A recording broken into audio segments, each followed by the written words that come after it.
Bem-vindo ao Papo Espírita, a espiritualidade na sua vida.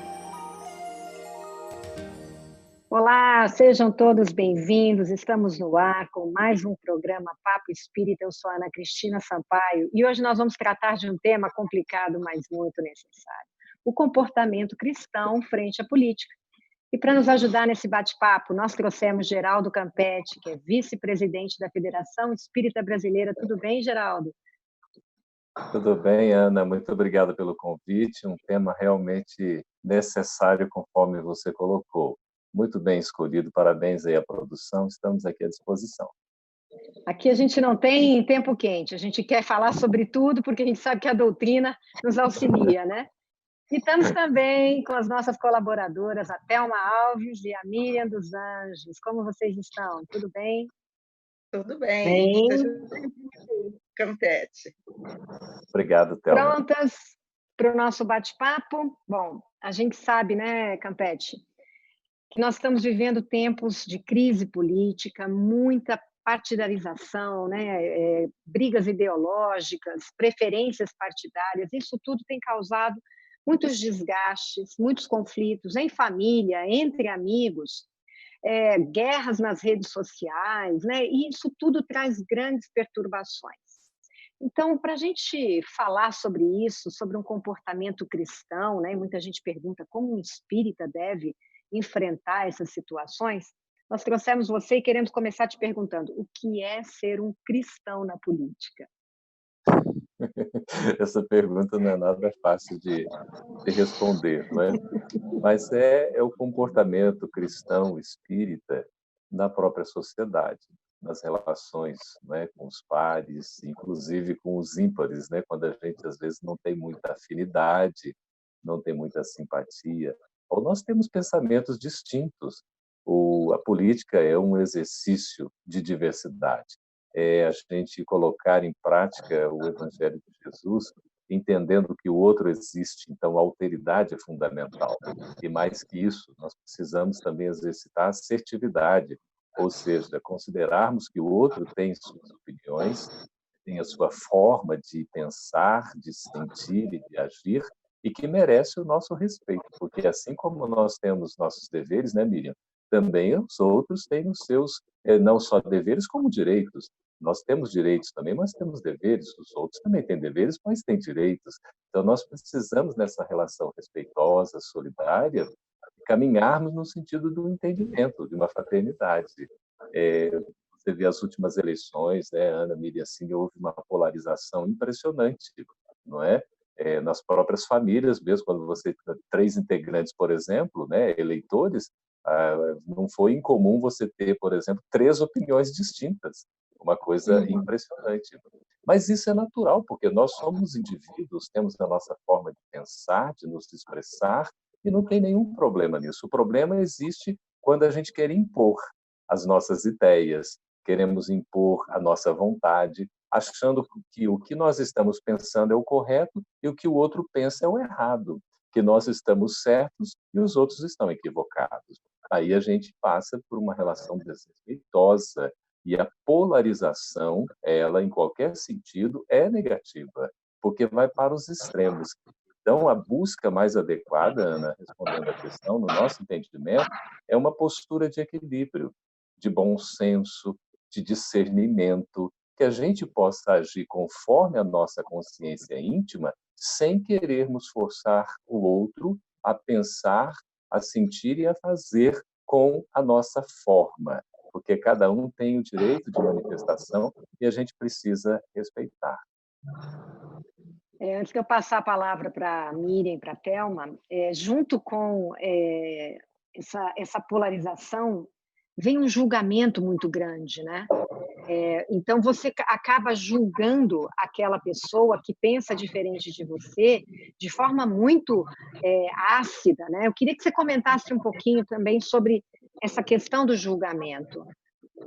Pois é, Ana, as suas perguntas são muito precisas, né? E vão num ponto, assim, parabéns, viu, pela assim, né? A assertividade ao perguntar. Porque, veja, a polarização, ela tende exatamente ao julgamento. Por quê? Porque nós pensamos de uma forma e nos colocamos tão radicalmente inflexíveis que desejamos impor ao outro a nossa forma, seja de pensar, de sentir, de agir. Então, não há respeito à liberdade do outro. E quando a gente vê o outro como num caminho errado, um caminho diferente do nosso, nós não aceitamos, nós o julgamos. E muitas vezes, além de julgar, condenamos. E é toda contrária à postura do Evangelho, aos ensinos morais que a gente aprende no Evangelho de Jesus, e referendado, evidentemente, pelo Espiritismo, que vem revivecer, não é, o Evangelho de Jesus na sua pureza, na sua essência, exatamente de nós sabermos lidar com o outro, respeitando os limites de cada um. Entender que a nossa liberdade ela vai até o ponto que começa a liberdade também do outro. Nós não podemos infringir isso. Quando a gente fala em assertividade, não é só a gente falar o que pensa do jeito que a gente quer, na hora que a gente quer, a verdade nua e crua, e o outro tem que aceitar.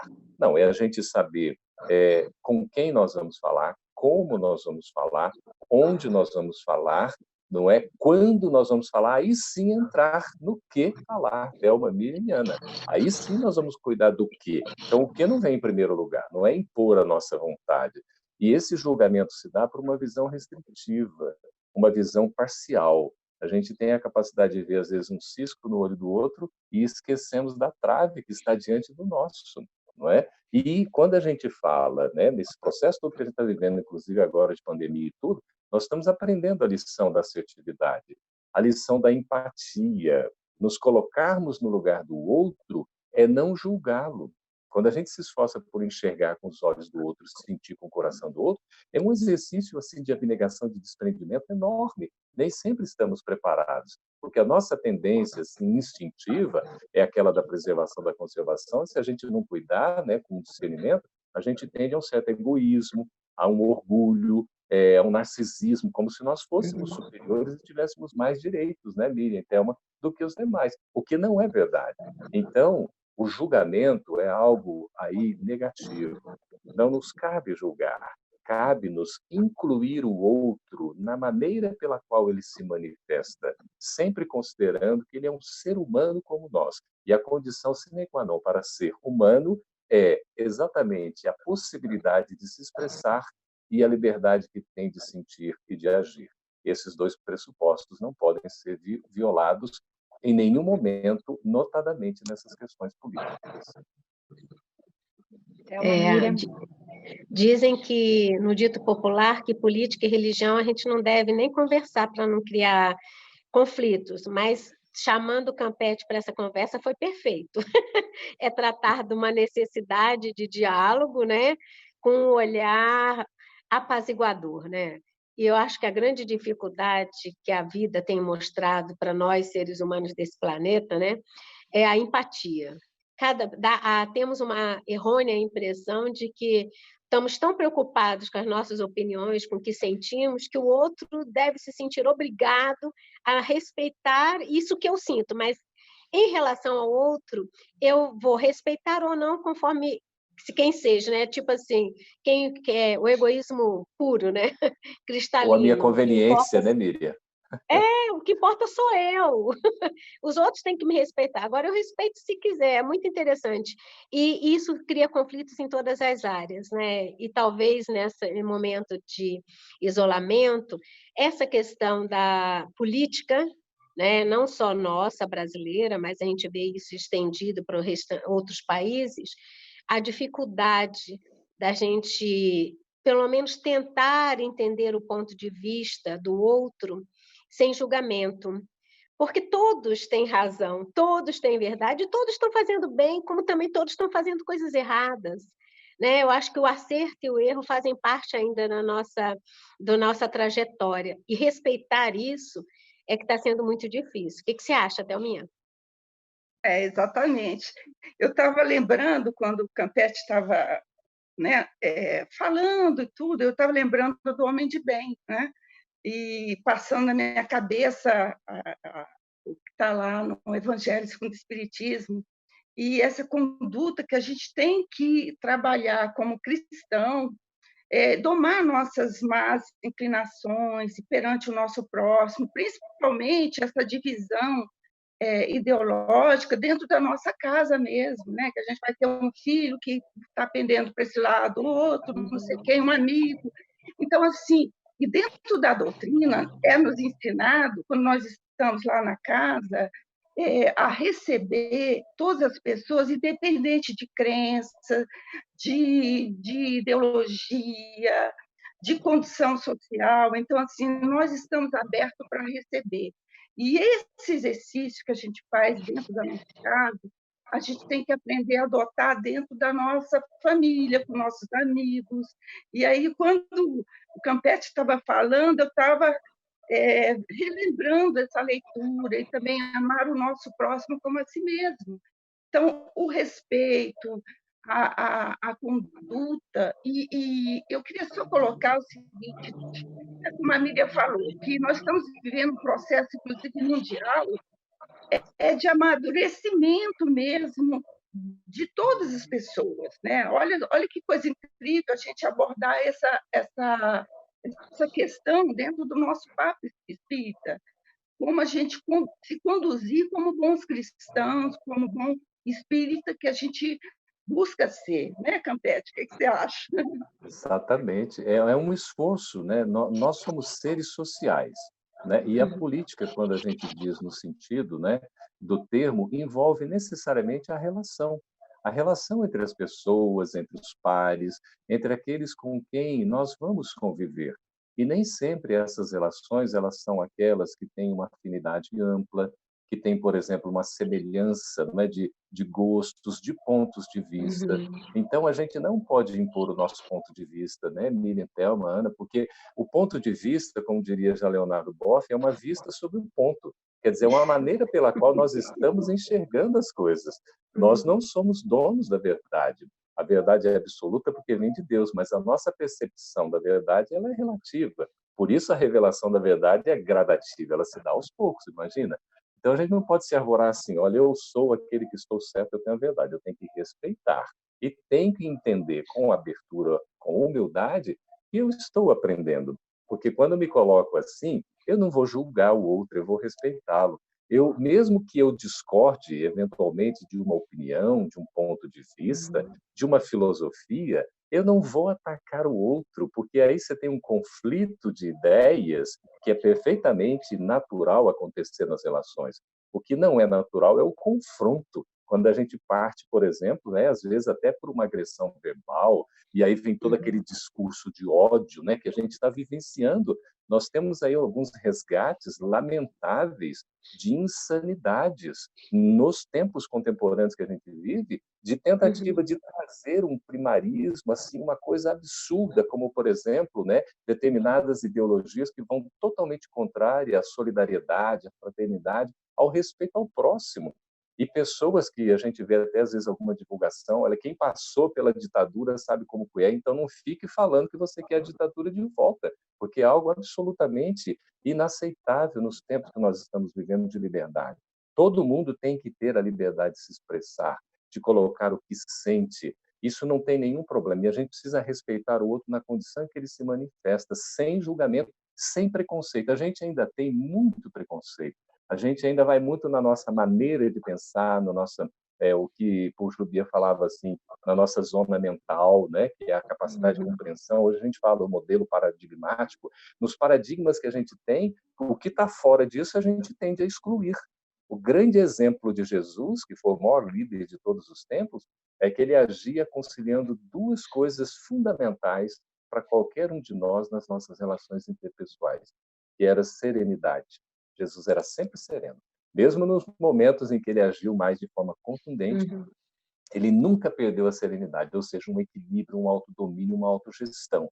É o que vai dizer Bezerra de Menezes no livro lá na História de um Sonho, que é o self-government, né? Eu tenho a gestão sobre mim mesmo, eu preciso me controlar. Mas, além desta serenidade, Jesus agia com firmeza. Essa firmeza que dá uma segurança, é o sim, sim, o não, não. Não é porque a gente precisa de um bom senso, precisa de um equilíbrio, né? Precisamos, de fato, de relações harmoniosas, que nós vamos deixar de nos expressar.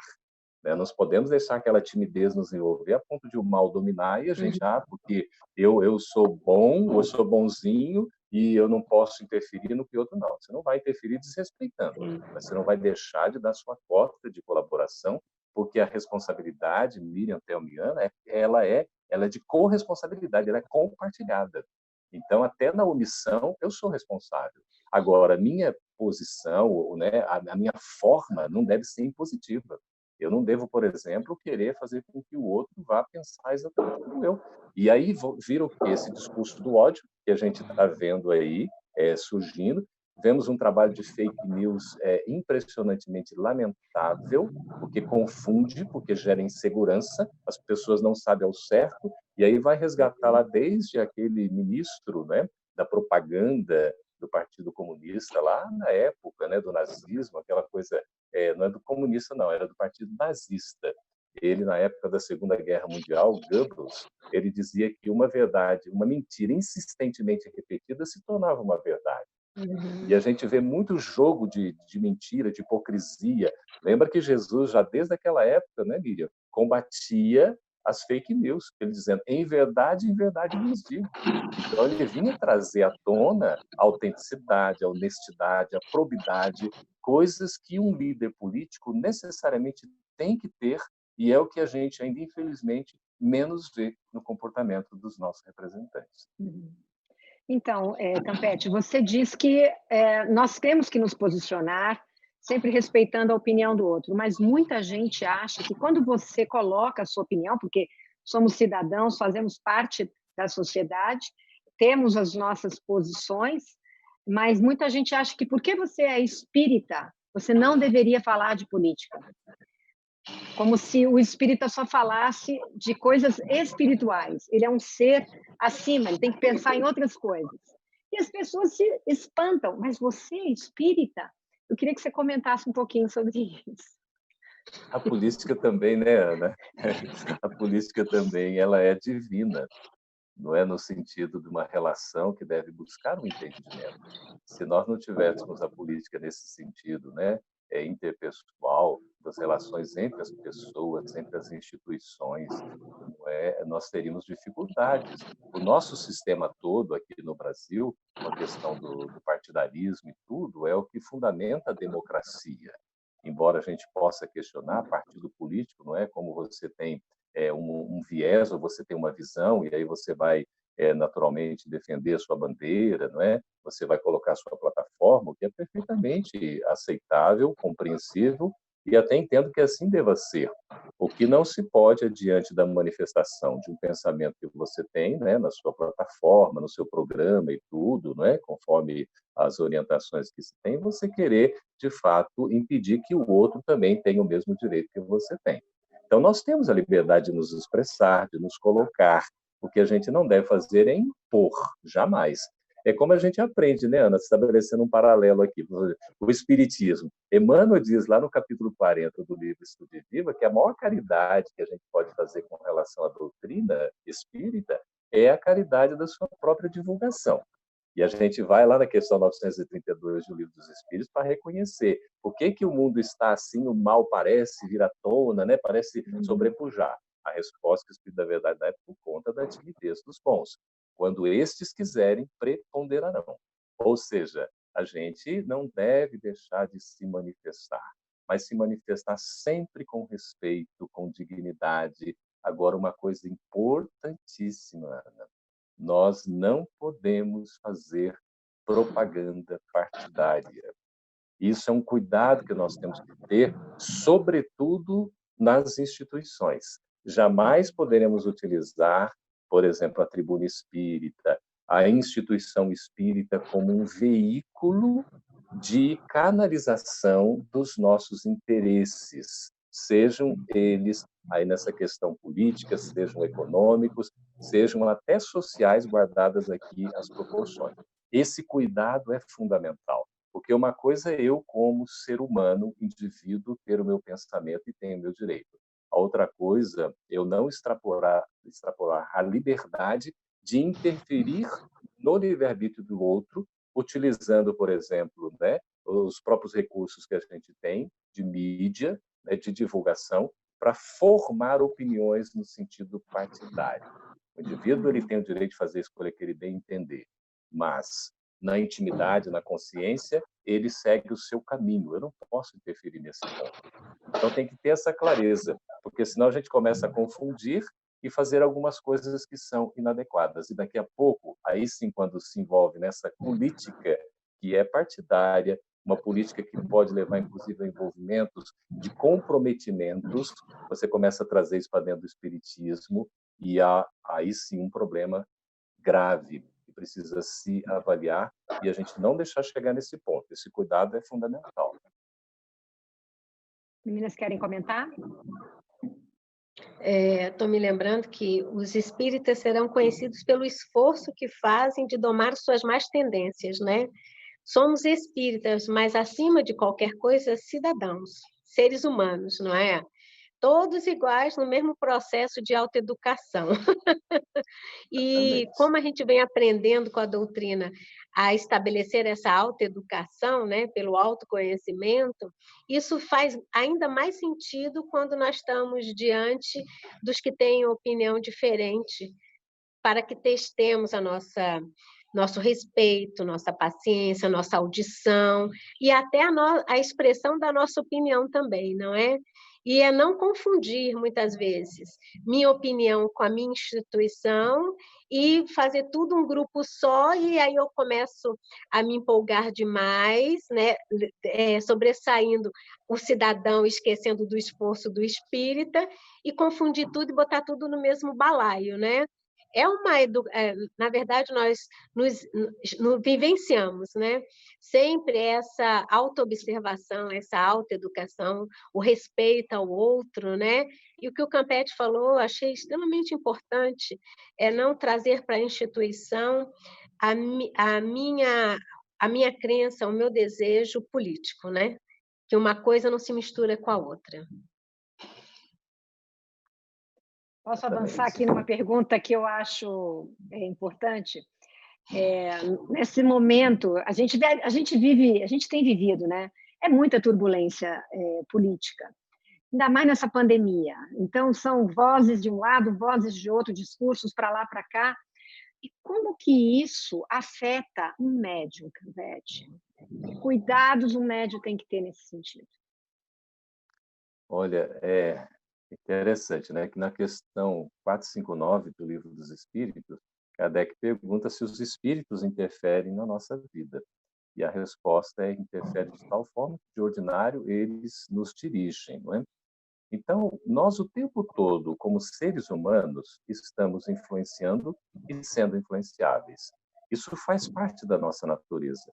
E essa influência se dá nas relações aqui entre nós encarnados, que estamos aqui nesta vida material, como também no plano espiritual e entre os dois planos, né? Do plano espiritual para o material, do material para o espiritual. Essa relação ela é constante, ela é muito comum, ela é natural e muitas vezes ela se dá, Ana, de maneira imperceptível.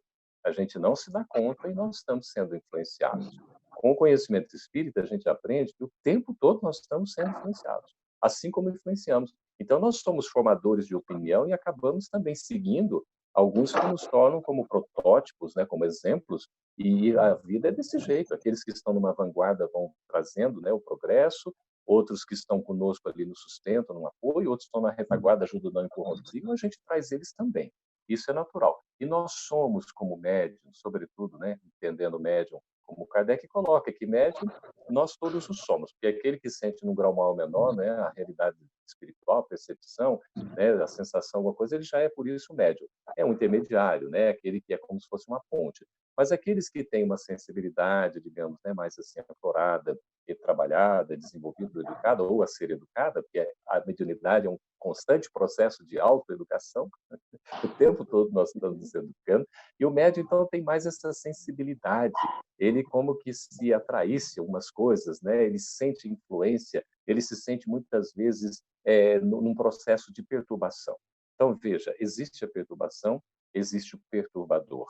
O que nós temos que tomar cuidado é para que nós não sejamos veículos da perturbação como perturbadores e não nos deixemos perturbar.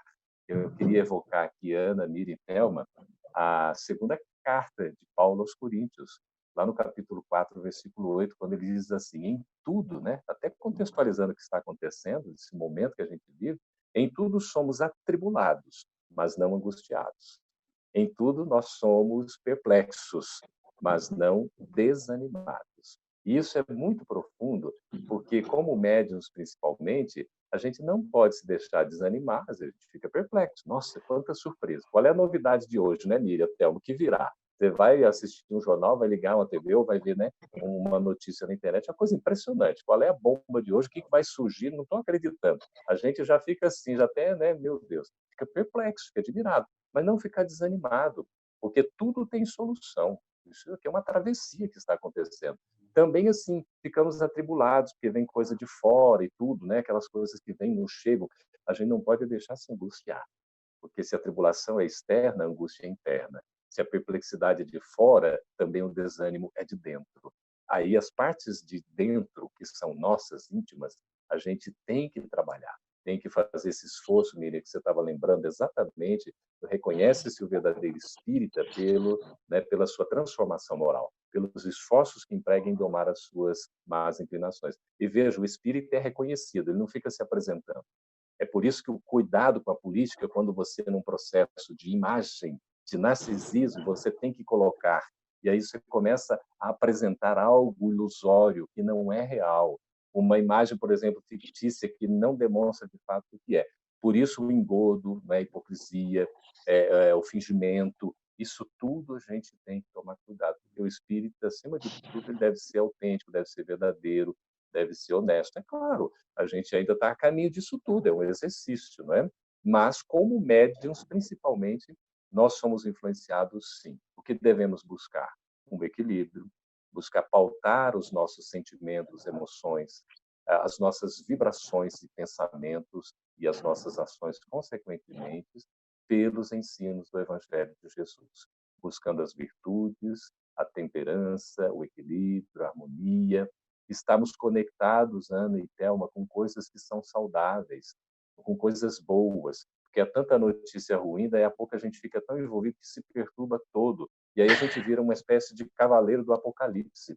Nós devemos ser aqueles, né, agentes da esperança, aqueles que vamos promover a mudança, a começar dentro de nós mesmos. É um esforço, não é nada fácil, é um desafio, né? Mas não é impossível. E nós estamos nessa travessia. Aí a prova de fogo vem toda junta, né? É uma série de desafios, de oportunidades, que a crise é um momento de oportunidade. E a gente tem que aprender a ver. Então, o médium ele deve se pautar realmente na harmonia, na solidariedade, tomando como base o que uma preparação íntima. O recolhimento, Miriam, que você estava se referindo, esse momento de pandemia nos convoca a um recolhimento. É para a gente fazer uma viagem para dentro de nós mesmos. Não é nenhum convite, é uma convocação. A gente não está com muita escolha, não. Temos que fazer assim. E o médium, principalmente, o grande desafio do médium, no seu processo de auto-evangelização, é se conhecer. E agora essa grande oportunidade, viu, Ana? Da gente enfrentar esse desafio, procurar trabalhar da melhor forma possível e passo a passo, sem exigências descabidas, exageradas, para a gente também não cair numa frustração. Temos que compreender que, na condição de ser humano, nós somos perfectíveis e a cada dia a gente dá um passo, né? Uma coisa de cada vez, vamos também com paciência, mas sempre buscando fazer o melhor ao nosso alcance. Thelma é médium. Thelma, como é que você lida com isso no seu dia a dia? No começo até da pandemia, a gente acaba sentindo umas coisas e tudo, mas o médium, ele é médium 24 horas, né? E nós temos que vigiar e orar, né? O pessoal fala assim, orar e vigiar. Não, o médium tem que vigiar e orar, porque a energia que a gente acaba entrando superdimensiona e se deixar, a gente entra nessa onda. Quando vê, você já está até envolvido, né? Então, assim, às vezes você fica envolvido, aí está na hora de, epa, isso aqui está demais, tá muito para mim. Então, a gente pede aos mentores, o mentor que te acompanha, a te conduzir de uma forma mais equilibrada. Então, assim, é 24 horas, até em desdobramento, no sono, durante o sono, você vai, de repente, em alguns lugares que você tem que ficar atento, né? E pedir, porque a energia está muito conturbada, está muito... A gente fica muito sensível, e aí é um trabalho árduo mesmo, mas se é necessário, a gente tem que aprender a conviver bem e administrar um momento de cada vez, não é nem um dia de cada vez, é um momento de cada vez, né? Que Exatamente. cada dia é um flash, né? Como você falou, né, Campete? É um flash, é a oportunidade que a gente tem. E o equilíbrio a ser exercitado, Ana, é um processo. A gente vai conversando, vai se relacionando com o outro, vai aprendendo, vai se observando, porque essa sensibilidade mediúnica que a gente tem, às vezes nos deixa ficar à flor da pele. E quando a gente se dá conta, né, Miriam, nós estamos sendo instrumentos aí, Nossa Senhora, né? Outro dia, conversando com uma pessoa assim, eu olhei bem nos olhos dela, quem é que está falando? Assim, uma conversa mais próxima, porque quem é que está falando por você, né? Aquela coisa, quando a pessoa se dá conta, peraí, né? E nós somos, às vezes estamos assim, não é que a gente seja assim, mas nós estamos assim. E o médium, ele tem uma variação, uma variedade, assim, emocional intensa. Por isso, o autocontrole, não é fundamental. Essa conexão, né, que a Thelma estava falando, é 24 horas mesmo. Nós somos médium o tempo todo. Não dá para falar, deixa agora você médium. Não, agora eu não quero ser médium. Não é bem assim. Você se conectou. Agora, o que nós temos que tomar assim, cuidado na vigilância, né, Miriam, você estava lembrando, Marcos 13:33, é o sermão profético de Jesus. Marcos tomando nota lá pelas palavras, né, pronunciadas por Jesus, mas na fala de Pedro, né, porque ele não conheceu diretamente Jesus, aí Marcos anota, olhai, vigiai e orai, né? Então, veja que interessante. Primeiro vem esse olhar, que é uma forma da gente... o que está acontecendo? Qual é, assim, o panorama? Né? Você faz aquele olhar, o overview, dá uma geral, assim, para tentar entender, olhar com olhos de enxergar realmente. E aí você tem uma visão que não é, por exemplo, uma visão de julgamento, de preconceito, tendenciosa, muito menos aquela que vai polarizar. Isso é fundamental, nós temos que ter bom senso. O bom senso nos leva ao equilíbrio. E o equilíbrio é somar as partes para que todos possam contribuir. E na diversidade a gente tem uma unidade, né, produtiva, que vai resultar positivo para todos. Depois, a questão da vigilância, estar atento, observar mesmo, focar, não se deixar desviar, porque às vezes a gente vai assim, daí a pouco você está envolvido, quando você dá conta, meu Deus do céu, né? Já foi instrumento. O médium, ele é instrumento 24 horas, então, por dia. E nós estamos sendo instrumentos do quê? Lembra-se de Pedro lá conversando com Jesus e tudo, né? Quando Jesus pergunta, que dizem os outros que sou? E aí, né? Um diz que é Elias, que é o profeta, que é Jeremias e tal, né? E aí ele diz, e vocês? Quem dizem que eu sou? Aí Pedro, inspirado pelo Espírito da Verdade, o Espírito Santo, diz, tu és o Cristo, o Salvador, o Filho de Deus, né? E tal, o Cristo vivo e tal. E aí ele fala, foi inspirado e tudo bem. Daí a pouco Jesus vai e conversa com ele falando sobre o que viria, né? Sobre os testemunhos, sobre o monte, né? Do Calvário, enfim, a crucificação, aquela coisa toda. E Pedro fica indignado, não, senhor, nós não vamos deixar. Quase que tira a espada, né? Aquela coisa toda. E aí o que acontece? Aí Jesus fala, cala-te, Satanás. Olha, no minuto anterior era o Espírito da Verdade, o Espírito Santo estava falando. Aí, no minuto seguinte era o Satanás, quer dizer, era o mesmo médium, instrumentos de duas polaridades absolutamente, né, opostas, entre aspas, né, porque o amor está muito próximo do ódio e vice-versa, porque, como diz Olavo Bilac, o ódio é o amor em desalinho. Quando esse ódio for alinhado, ele se torna amor, né, porque são as relações ali mais fortes. Então, a gente tem que ter, de fato, esse controle, esse flash de cada dia que você está falando, ou de cada momento, viu, Ana? É um desafio bom e a gente vai aprendendo aos poucos. Nós estamos aprendendo a ser cristãos, né? Eu tenho uma outra pergunta. O item 21, do capítulo 10 do Evangelho segundo o Espiritismo, trata da seguinte pergunta feita por Kardec. Há casos em que seja útil revelar o mal de outrem? Então, eu te pergunto, nesse momento em que vivemos tantas ilegalidades na nossa frente, acontecendo na nossa frente, devemos chamar atenção, devemos atuar, devemos fazer alguma coisa, e como devemos? Qual a melhor maneira? Pois é, você vê que coisa interessante. Essa pergunta que você está fazendo, realmente, são 3 itens que estão no capítulo 10, né? E pego lá os itens 19, 20 e 21, respondidos por São Luís, né? São Luís apresenta essas três respostas às perguntas que Kardec faz. E a gente aprende ali com os ensinos de São Luís que a gente, quando tem uma situação que é particular, a gente deve resolvê-la em particular. Confere? Então, por exemplo, há necessidade de chamar uma atenção, de fazer uma crítica, de observar um ponto sobre uma atitude, um comportamento, uma ideia de alguém, a gente chama em particular e conversa. Veja, é com relação a uma ideia, um ponto de vista, uma filosofia, um comportamento. Nunca é com relação à pessoa. Para dizer, você é isso. Aí a pessoa não se abre. Não. Naquele momento, você se comportou de um jeito, no meu entendimento, acho que poderia ter sido diferente. Você está conversando ali de um jeito assertivo, a pessoa vai se abrir mais para escutar, enfim. Se ela não se abrir, é um problema com ela, né? Mas nós vamos estar fazendo a nossa parte. Isso no que diz respeito a algo particular.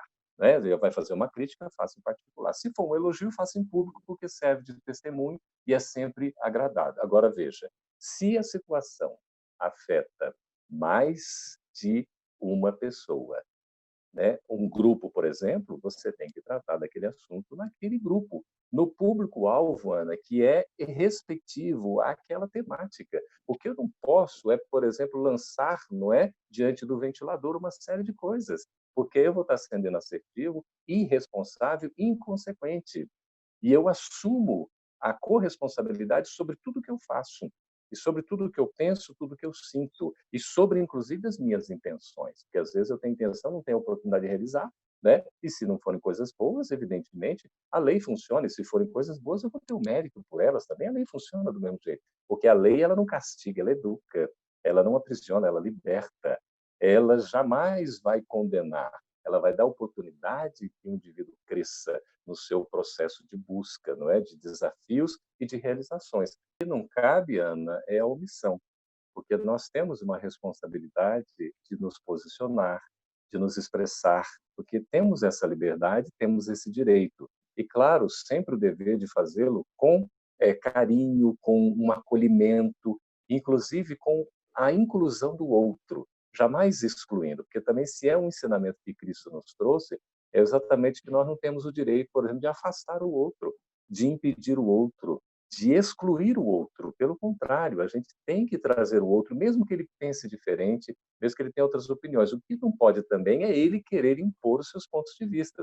E isso, notadamente, na casa espírita, a gente tem que tomar mais cuidado, ter esse bom senso, né, de trabalharmos a doutrina espírita, os seus princípios, e o esforço sempre de colocar esses princípios na agenda diária das nossas vidas. Esse é o nosso grande desafio. E é assim que a gente se reforma, que a gente, né, se melhora. É um processo todo de transformação, a chamada metanoia, o autodescobrimento, Ana, que causa dor, como nos fala Joana de Ângeles, não é? O autodescobrimento é como se fosse um parto, e o parto é dorido. A gente renascer não é fácil, né? A gente se desapegar daqueles, né, às vezes, conhecimentos, ideias antigas e tudo mais, e a gente se renovar, é um processo dorido, doloroso, exige abnegação porque é renúncia, devotamento porque é dedicação ao próximo. E veja, quando nós colocamos o nosso parâmetro de justiça nesse ponto, conforme nos ensina o Espírito da Verdade, lá no Livro dos Espíritos, no que consiste a justiça?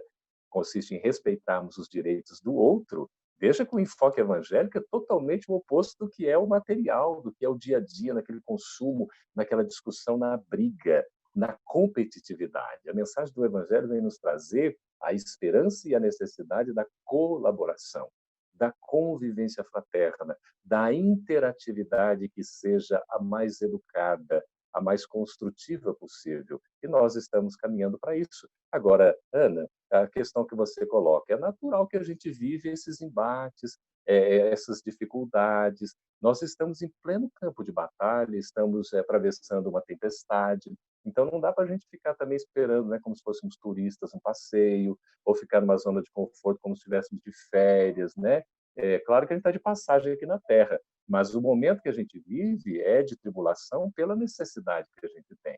O que nós não podemos permitir, como nos ensina Paulo, é nos tornarmos angustiados, né, desanimados, aí vamos desistindo, entramos numa depressão, como está acontecendo nesse contexto pandêmico extremamente difícil, né, de uma aprovação coletiva mundial.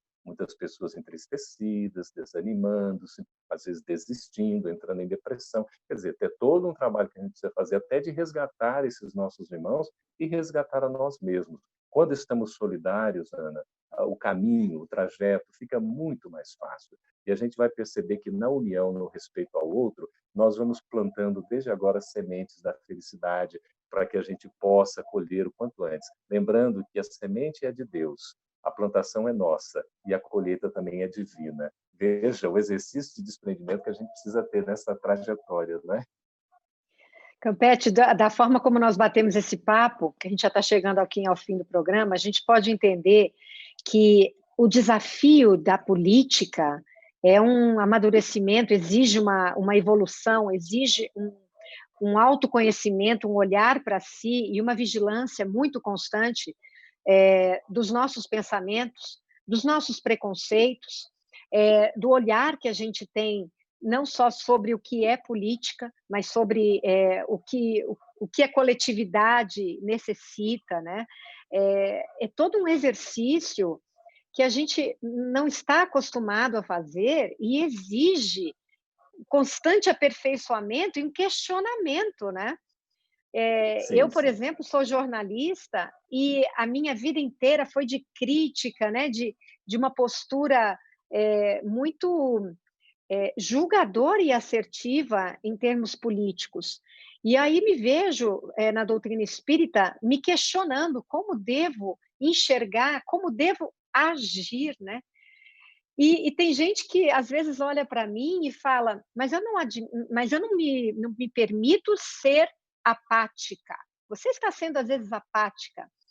Mas eu já me vi também em situações em que, com esse pensamento mais positivo que a gente é educado, né, a aprender e a exercitar, a gente acaba ajudando pessoas que estão achando que a humanidade não tem mais jeito, que chegamos ao fundo do poço, né?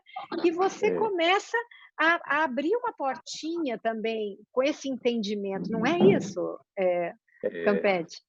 exatamente, Ana, Miriam, Thelma, veja, né? A grande, se é que a gente pode expressar assim, a grande vantagem de chegar ao fundo do poço é que dali a gente só pode começar a subir, não Eu é? falo muito Porque isso, estamos no fundo do poço.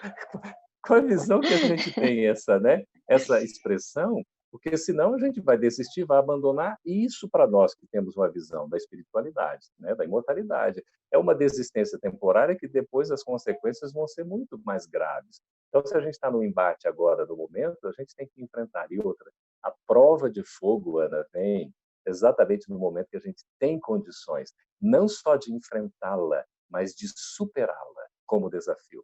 A bondade divina é tamanha que não coloca cargas pesadas em ombros fracos. Então a gente dá conta de vencer. Nós estamos aqui para sermos vitoriosos. Nós estamos aqui para sermos felizes. Nós não estamos aqui para perder ou para entrarmos num estado de sofrimento irremediável. Deus quer o nosso bem porque Ele é nosso Pai. Então a gente tem que ver com esses olhos e aí sim, diante desse contexto, buscando Deus dentro de nós, nos expressarmos da melhor forma possível, nos doarmos com o que nós temos de mais assim puro no nosso coração, porque a trajetória é essa. Então, veja, dá a impressão de que a humanidade, né, está perdida, de que nós chegamos num ponto em que, diante de tantas calamidades, corrupção, criminalidades, não tem jeito. Quando você, está vendo, ó, tudo confirmou o que eu estava pensando.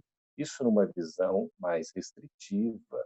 Quando a gente faz um recorte de uma só existência, vendo apenas o presente, a gente tem dificuldades. Mas quando você amplia para ter uma visão com relação ao pretérito, né, as causas do passado, para poder até explicar e entender um pouco o presente. E quando a gente projeta numa visão prospectiva para o futuro, a gente, com essa análise mais, digamos assim, sistêmica, numa ambiência sistêmica, a gente vai entender que a humanidade está avançando e já avançou muito.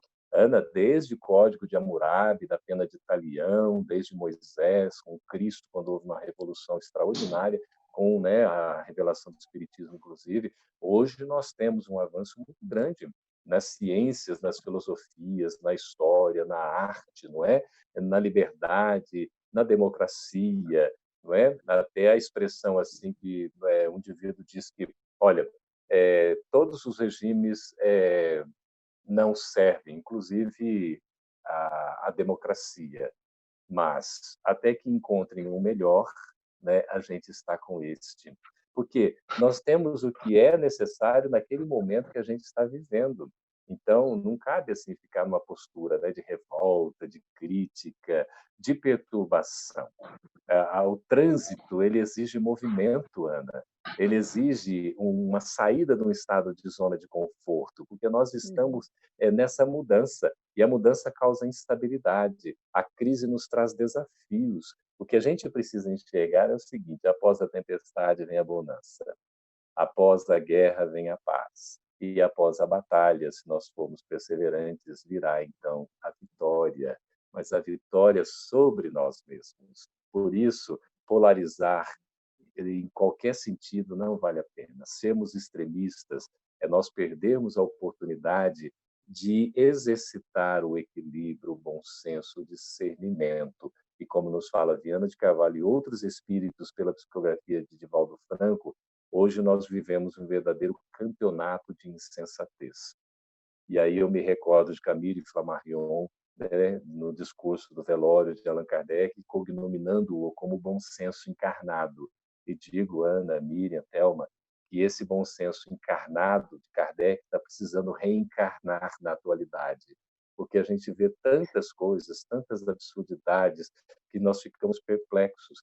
Então, é momento de chamar a razão com sentimento nobre, é o momento da gente dignificar o nosso comportamento, nos expressando com assertividade, respeito, consideração ao próximo. É o momento da gente enxergar o outro como um irmão que necessita também do nosso amparo. Ele não é um adversário a ser vencido. Se há algum adversário a ser vencido, esse adversário está dentro de nós mesmos. E mesmo assim a gente deve trabalhar não competindo conosco, mas colaborando para que a gente também tenha a autoestima necessária para superarmos, né, as nossas dificuldades, mazelas, e seguirmos firmes nessa caminhada, com a certeza de que o futuro será melhor. Mas esse futuro, que não é necessariamente um novo normal, quando os nossos protocolos todos estão sendo revisitados e precisam ser refeitos, né? Seja na ciência, na tecnologia, na administração, na política, nos campos diversos do conhecimento humano, nós estamos diante de um futuro. Esse futuro que já está chegando e que começa a ser construído a partir de agora, no momento da crise, com a nossa postura ético-moral, com a nossa postura de religiosidade, de espiritualização, no esforço constante que a gente faz de ser cada vez melhor. Esse é o nosso desafio, é a proposta que nós temos e é a bênção da oportunidade que a gente não pode desperdiçar. Se hoje, Ana, é o melhor dia, a melhor hora é agora, como nos ensina Madre Teresa de Calcutá. Maravilhoso, né, meninas? E Campete, a gente quer te agradecer muito. A gente estava com a ideia de fazer esse programa, de trazer essa temática, e nós refletimos bastante sobre como abordá-la, né, da melhor forma, e escolhemos a pessoa certa para trazermos ao programa e tratarmos sobre isso. Muito obrigada pela sua participação. Miriam e Thelma, muito obrigada também.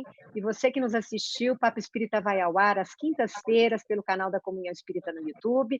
Vai lá no YouTube da Comunhão, se inscreva, ativa o sininho e receba todas as notificações das produções aqui da nossa Casa Espírita.